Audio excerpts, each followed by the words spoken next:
Bonjour et bienvenue dans cette nouvelle vidéo. Aujourd'hui, nous allons aborder un sujet très important et je vais vous donner tous les conseils pour faire un bon déroulement de stage du début jusqu'à la fin. Allez, go, c'est parti. Alors, c'est parti pour les conseils pour effectuer un bon stage en entreprise. Ces conseils vont être pour tous les niveaux de classe, du bac pro au BTS, pour les classes après le BTS et pour les classes avant le bac pro aussi, comme les CAP. Même pour les classes en apprentissage, n'hésitez pas à prendre des conseils qui peuvent toujours vous aider. Ces conseils, évidemment, vont être aussi pour les enseignants que vous pourrez utiliser avant les départs en stage de vos élèves. Alors, un mois avant à peu près, il va y avoir l'appel téléphonique avant le début du stage.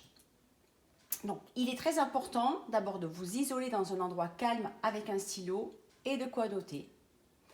Et vous choisissez une heure où vous dérangerez le moins. Donc là, c'est pour l'hôtellerie-restauration. Si vous êtes dans un autre secteur que l'hôtellerie-restauration, vous demandez à vos enseignants les heures les plus appropriées. Donc là, pour l'hôtellerie-restauration, on va dire qu'entre 10h et 11h30, c'est parfait. Donc pas pendant les heures de service et entre 18h et 19h, par exemple. Vous identifiez le tuteur ou le chef de service. Vous préparez toutes les questions en amont. Lorsque vous appelez, vous vous présentez et si la personne n'est pas disponible, vous demandez à quelle heure vous pourrez rappeler. Donc par exemple, bonjour madame ou bonjour monsieur, je suis Cathy, la future stagiaire qui va venir en cuisine, pourrais-je parler à monsieur ou à madame un tel. Voici le type de questions que vous allez pouvoir poser. Alors, quel jour et à quelle heure vous pouvez arriver? Est-ce que vous avez besoin d'apporter des draps? Par exemple, si vous êtes logé, certaines entreprises fournissent des draps, d'autres pas du tout. Est-ce que la tenue de votre lycée ou de votre institution, là où vous étudiez, convient? Si la tenue professionnelle du lycée ne convient pas, c'est à l'entreprise de fournir la tenue nécessaire. Alors, des fois, par exemple, vous pouvez avoir dans votre lycée des jupes et souvent dans les entreprises, maintenant, on a des pantalons. Et inversement, par exemple, vous pouvez avoir dans votre lycée des jupes, des pantalons et l'établissement peut vous demander une jupe. Donc là, ce n'est pas non plus un achat qui va être très important et puis c'est toujours quelque chose que vous pourrez avoir ensuite. Donc voilà. Par contre, si on vous demande vraiment une tenue très spécifique, normalement, c'est à l'entreprise de payer la tenue. Dans tous les cas, si on vous parle, si on ne vous en parle pas, vous n'évoquez pas les jours de congé. Ce n'est pas quelque chose qui est quand même très apprécié dès le début au premier appel. Donc, vous évitez d'en parler. Vous pourrez en parler dans la première semaine. Souvent, les entreprises peuvent vous fournir votre emploi du temps. Donc là, ça va être idéal. Donc, cela va attendre que vous ayez commencé votre stage. Alors, on continue.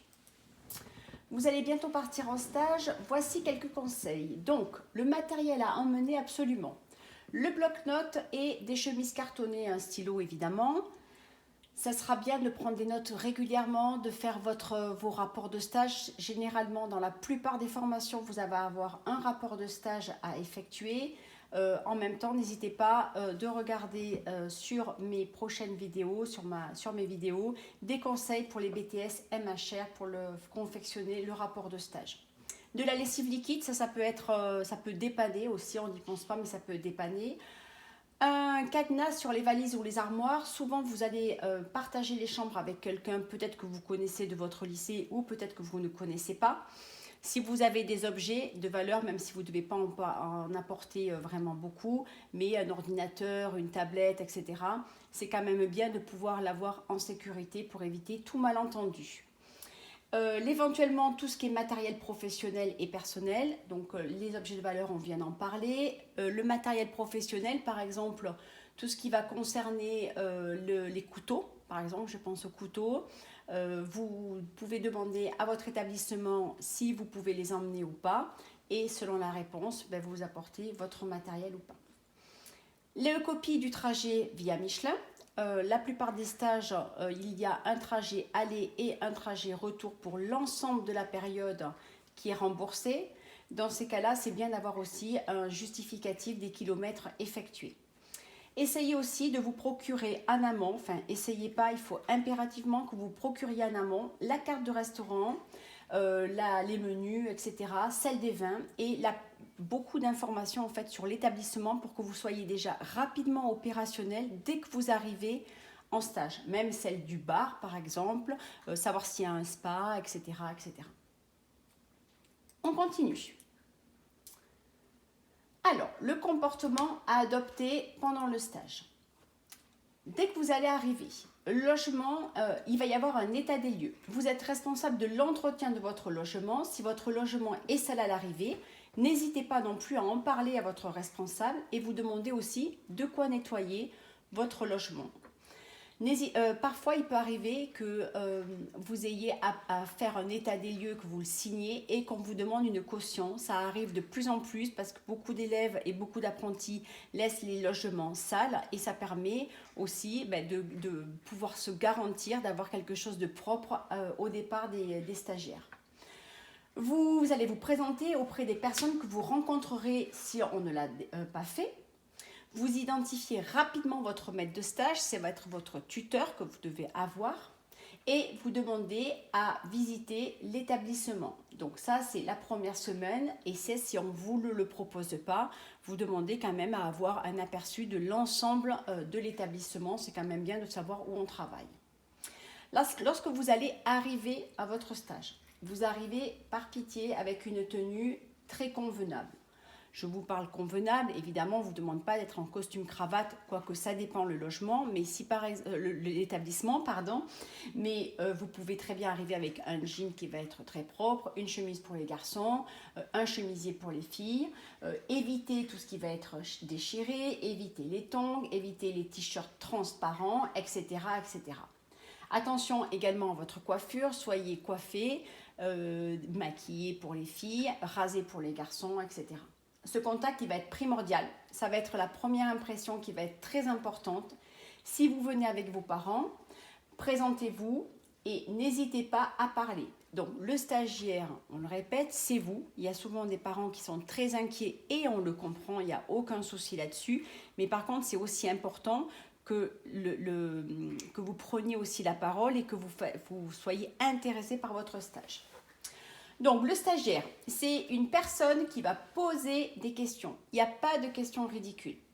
Qui va s'intéresser, qui va être curieux des différentes procédures utilisées, qui va prendre des initiatives en les proposant avant de se lancer. Donc, évidemment, ne prenez pas d'initiative sans en avoir parlé. Souvent, dans les rapports de stage, on voit que les stagiaires manquaient de curiosité, manquaient d'investissement. Donc, écoutez un peu ces conseils. Proposez de réaliser des tâches simples au début pour aider l'équipe et de ne pas être une charge. Par exemple, c'est de débarrasser. Il n'y a pas de mal à débarrasser. Au début, les premières semaines, on va vous tester. Donc, n'hésitez pas aussi à aider. N'attendez pas qu'on vous explique tout. Choisissez aussi vos interlocuteurs. Vous allez voir qu'il y a des gens aussi, des fois, qui en ont marre de former des stagiaires qui vont voir 4 semaines. C'est comme ça. Donc, vous allez vite vous rendre compte des personnes à qui vous pouvez poser des questions ou pas. En proposant vos services régulièrement, vous obtiendrez en échange le savoir et une bonne évolution de stage. Les règles d'or. Vous ne prenez jamais parti. Vous êtes en stage pour 4 semaines, 6 semaines, 8 semaines, 4 mois. Mais donc, des fois, il peut y avoir des problèmes entre le personnel, ça peut souvent arriver. Si on essaie de vous faire prendre parti, vous parlez d'autre chose, vous partez, vous changez de sujet, mais vous ne prenez pas parti pour les uns et pour les autres, vous ne connaissez pas l'histoire initiale. Vous ne jugez pas sans avoir tous les éléments et l'historique des situations, mais même vous ne jugez pas tout court non plus. Vous faites attention à votre attitude et comportement en dehors de votre lieu de stage. Ce n'est pas parce que votre stage se termine par exemple à 19h qu'à partir de 21h, vous pouvez faire n'importe quoi. Je pense par exemple à des endroits, dans des lieux reculés, des petits villages, tout se sait. Donc faites bien attention à votre attitude dans les lieux publics, dans les piscines publiques par exemple, etc. Au bout de 2 semaines, vous demandez, et ça c'est vraiment primordial. Vous demandez un entretien avec votre maître de stage ou au responsable et vous faites le point sur vos forces et les points à améliorer. Cela permet de dire des choses qui pourraient vous soucier. Je vous donne un exemple. Beaucoup d'élèves, au bout d'un moment, ils disent oui mais madame j'ai l'impression qu'il ne va pas m'apprécier ou qu'il ne m'apprécie pas, j'ai l'impression qu'il ne voit pas. Et en fait on se rend compte en discutant avec les gens que souvent les maîtres de stage ou le personnel vont avoir des soucis sur tout un tas de choses sur le personnel, ils peuvent avoir des soucis personnels aussi, ils peuvent avoir des soucis professionnels, des clients pas contents, des problèmes de fournisseurs, de livraison qui n'ont rien à voir avec vous.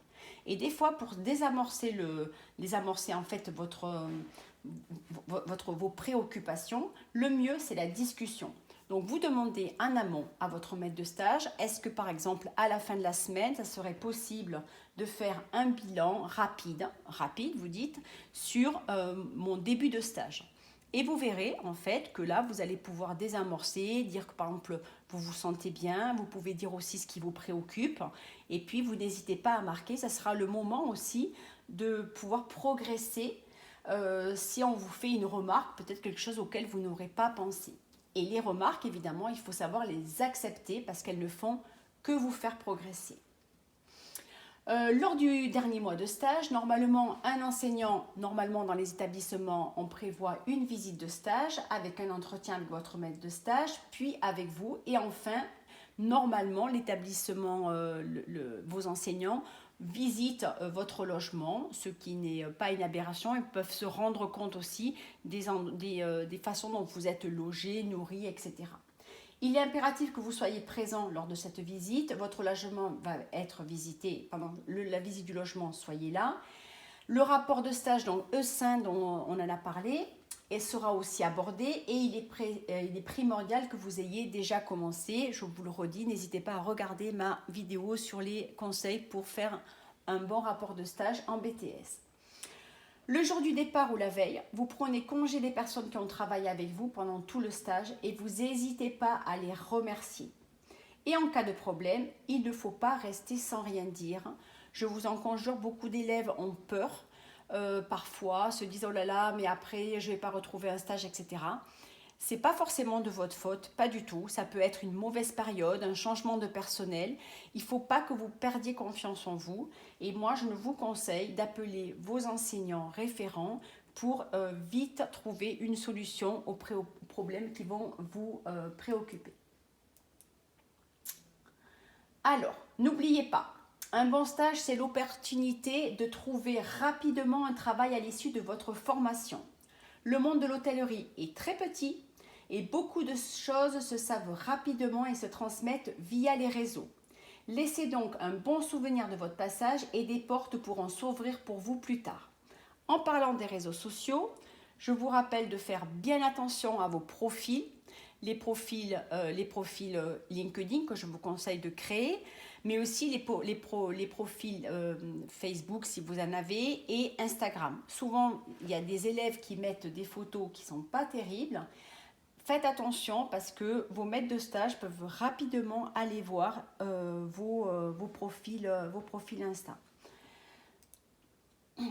Je vous rappelle une dernière chose avant de vous souhaiter un excellent stage, c'est que vous avez des devoirs de confidentialité. Donc ne mettez rien sur les entreprises où vous êtes, ne critiquez pas, surtout laissez aucune trace. Et je vais terminer par vous souhaiter un excellent stage, vous dire aussi que vous avez la possibilité de demander des lettres de recommandation, elles vous seront très utiles, vous ne le ferez pas après, et après, une fois que vous serez parti, votre maître de stage et vos stages vous auront sans doute oublié. Donc avant de partir, demandez une attestation de stage, mais aussi une lettre de recommandation, ce qui est complètement différent, puisqu'elles vont parler aussi de vos qualités de travail. Je vous remercie de m'avoir écouté. J'espère que cette vidéo a été riche en conseils. N'oubliez pas de liker, de partager, passer d'excellents stages. N'oubliez pas qu'ils sont primordiaux pour votre avenir professionnel. Si vous souhaitez vous poser des questions, je reste à votre écoute sur nicole.jouffret@gmail.com. À très bientôt, merci.